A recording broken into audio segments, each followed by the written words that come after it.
हिंदी के कहावत बहुत मशहूर है, कहते हैं कि जिसकी बराबरी ना हो सके उसकी बदनामी शुरू कर दो। दोस्तों, ये बात एक बार फिर से अमेरिका को लेकर अमेरिकी पक्ष सामने रख रहे हैं और कह रहे हैं कि जो भी लोग अमेरिका का क्रिटिसिज्म कर रहे हैं वो आज अमेरिका की बराबरी नहीं कर सकते, इसीलिए वो अमेरिका की बदनामी कर रहे हैं। लेकिन फिर भी इससे अमेरिका को कुछ भी फर्क पड़ने वाला नहीं है और अमेरिकी राष्ट्रपति ने इसके खिलाफ में ये कहा है कि दुनिया को सस्ता तेल मिलेगा और इसी के साथ दुनिया का फायदा ही है जो यहां वेनेजुएला अमेरिका के कंट्रोल में आ गया है। दोस्तों, वर्ल्ड ने इसको एक अंतर्राष्ट्रीय कानून का गंभीर उल्लंघन बताया है, लेकिन भारत की यहां पर नोटों से जेब भरने वाली है। क्या है सारा मामला, जानेंगे आज की इस वीडियो में। तो शुरू करते हैं दोस्तों आज की इस न्यूज को। दोस्तों, वेनेजुएला के खिलाफ अमेरिकी सैन्य कार्रवाई को अंतर्राष्ट्रीय कानून का गंभीर उल्लंघन बताया गया। यूनाइटेड नेशन का चार्टर अनुच्छेद 2/4 कहता है कि कोई भी देश है उसकी क्षेत्रीय अखंडता और राजनीतिक स्वतंत्रता के खिलाफ बल प्रयोग नहीं करना चाहिए। इसके अलावा अगर किसी देश ने दूसरे देश के ऊपर अटैक करना है तो यूएनएससी से अनुमति लेनी चाहिए और अगर बाय चांस उसने दूसरे देश पर हमला कर भी दिया है तो वो अपनी आत्मरक्षा के लिए, सेल्फ डिफेंस के लिए दूसरे देश पर अटैक कर सकता है। लेकिन अमेरिका के पास तो अपने सेल्फ डिफेंस की बात रखने की भी बात इंटरनेशनल मंच पर नहीं है, क्योंकि अमेरिका के ऊपर वेनेजुएला ने अटैक नहीं किया। और जहां तक बात है जो ड्रग ट्रैफिकिंग की बात ये करते रहे हैं, तो उसके मामले में अमेरिका का प्रशासन ही दोषी है, क्योंकि ये अपने देश के अंदर इलीगल माइग्रेंट्स की भी एंट्री कर रहे थे, अपने बॉर्डर के अंदर नियम कानून सख्त नहीं थे। और यही कारण है कि जब अपने देश के नियम ही इनके कड़े नहीं थे तो ये दूसरे देशों के ऊपर उंगली कैसे खड़ी कर सकते हैं। इसी के ऊपर एक कहावत है कि खुद को क्या करना है वो पता नहीं, मगर दूसरों को क्या करना चाहिए उसकी सलाहें सबके पास होती हैं। इसीलिए ट्रंप को यहां पर दोषी बताया जा रहा है कि उसने अपने देश के बॉर्डर स्ट्रिक्ट नहीं किए। इलीगल माइग्रेंट लाखों की संख्या में आ रहे थे उनके देश में, वो ड्रग्स भी ला रहे थे, कोई नियम सख्त नहीं था तो आ रही थी, और सख्त नहीं था तो वहां सड़कों पर आम मिल रही थी, पुलिस वहां पर एक्शन ही नहीं ले रही थी। तो इस मामले में सरकार का फेलियर था ना। जितना दोषी वेनेजुएला है उससे डबल दोषी उसकी सरकार, उसकी पुलिस, उसका संविधान है। और यहां पर मदुरो के नाम पर वो सारी चीजों को धोने का जो काम किया जा रहा है, ये बातों के ऊपर वर्ल्ड चिंतित है कि न्याय संगत नहीं है वेनेजुएला के राष्ट्रपति को पकड़ना। क्योंकि अगर वेनेजुएला के राष्ट्रपति को आप पकड़ते हो तो आप अपने उन अधिकारियों को भी जेल में डालो जिन्होंने इलीगल माइग्रेंट की एंट्री अपने देश, आपके अमेरिका में करवाई है। तो इस मामले में ये जो न्याय की बातें बोली जा रही है सही नहीं है। अमेरिका ने ये अटैक अपने देश के अंदर ड्रग को रोकने के लिए नहीं किया है।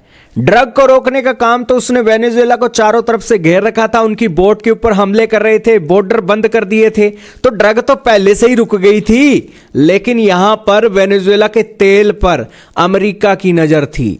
यही नजर उसे अमेरिका के अंदर से एक वेनेजुएला के ऊपर अटैक करने के लिए प्रेरित कर रही थी। इसीलिए अमेरिकी राष्ट्रपति ने को इसका एक उल्लंघन बताया जा रहा है कि इसने इंटरनेशनल नियम कानून का उल्लंघन कर दिया है। अब दोस्तों, अमेरिका को क्या फायदा होने वाला है?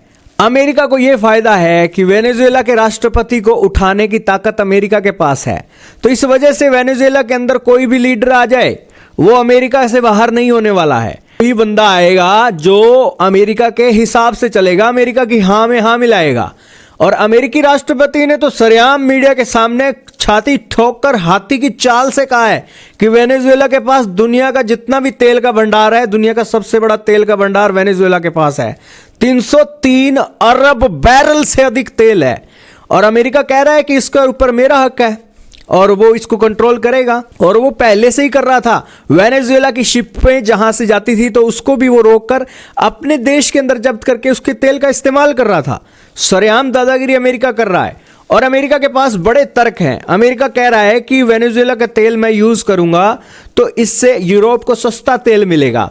रूसी तेल के यूरोप ना आने के कारण इंटरनेशनल मार्केट में जो तेल की कीमतें बढ़ी हैं वो कीमतें कम होंगी और इससे अमेरिका का भी फायदा होगा, वेनेजुएला का भी फायदा होगा, यूरोप का भी फायदा होगा और वर्ल्ड को भी फायदा होगा।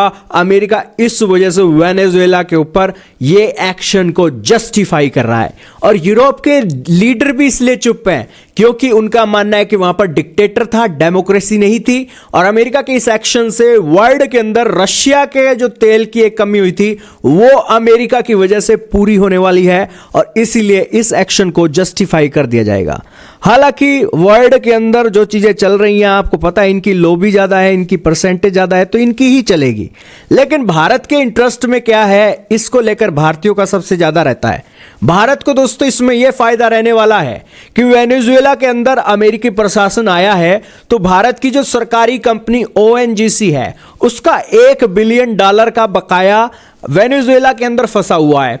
वो अमेरिका की सरकार वहां का तेल बेचेगी तो उस वेनेजुएला की भी कमाई होगी, अमेरिका भी उसका परसेंटेज रखेगा। तो इस मामले में भारत को भी दोस्तों वो $1 बिलियन का जो फंसा हुआ पैसा है वो निकलने की उम्मीद बताई जा रही है। तो ये एक फायदा है जी। ये सारी फायदे के बीच आप कह सकते हैं कि अमेरिका ने यहां पर एक तीर से कई निशाने बनाए हैं, और अमेरिका ही रिस्पॉन्सिबल था दुनिया के अंदर ये वेनेजुएला का तेल अगर रुका हुआ था। अमेरिका ने ही दुनिया के लिए वेनेजुएला के तेल के दरवाजे बंद करे थे, और अमेरिका ने वेनेजुएला के एक नाम पर तेल के दरवाजे दुनिया में फिर से खोलने का वादा किया है। और इसीलिए अमेरिका कह रहा है कि जिसकी बराबरी ना हो सके उसकी बदनामी शुरू हो जाती है। और इसी के साथ वो ये भी कह रहा है कि खुद को क्या करना है वो पता नहीं, मगर दूसरों को क्या करना चाहिए उसकी सलाहें सबके पास है। आपका क्या विचार है कमेंट में बताइएगा।